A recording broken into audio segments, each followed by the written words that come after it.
Esta é a primeira semana de votação deste mandato aqui no plenário da Câmara.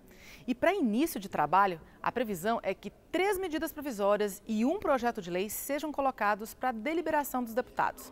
Vamos conhecer um pouquinho dessas propostas. Bom, o projeto de lei tem tudo a ver com um dos temas considerados prioritários pelo novo governo e também pelo novo parlamento: segurança pública. A ideia é bloquear bens de quem é acusado ou investigado por terrorismo ou qualquer atividade ligada a esse crime. Ou seja, fazer com que essas pessoas ou empresas fiquem sem dinheiro o quanto antes. E detalhe, o banco não pode avisar que o dinheiro está sendo bloqueado. Isso é recomendação do Conselho de Segurança da Organização das Nações Unidas.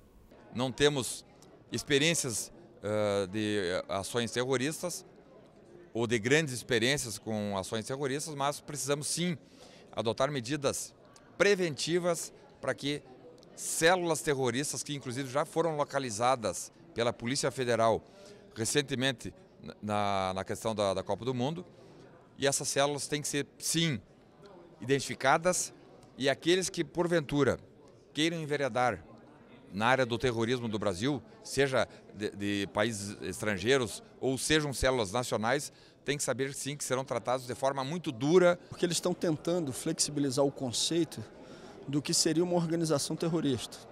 Eles querem tornar movimentos sociais, movimentos de reivindicação por direitos, como movimento de moradia, movimento em defesa da distribuição da terra, como se terroristas fossem.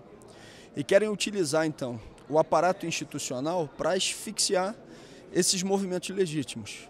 É por isso que a gente vê com muita preocupação a votação dessa matéria e a gente vai estar fazendo o contraponto no plenário da Câmara dos Deputados. Os outros assuntos que podem ser votados estão em medidas provisórias, ou seja, já estão em vigor, mas precisam ser aprovadas pelos deputados e senadores em menos de um mês, senão perdem a validade. A primeira da fila trata de museus. A ideia do governo era acabar com o IBRAM, o Instituto Brasileiro de Museus, e criar uma agência reguladora para a área. Mas deputados e senadores fizeram uma outra proposta. O IBRAM fica, mas ganha o direito de ter uma fundação privada que poderá fazer contratações e compras sem a burocracia governamental. Agora é ver qual será a decisão do plenário. A segunda medida provisória trata de imóveis públicos. E o que diz? Que quase 4.000 prédios e terrenos do INSS passarão a ser da União.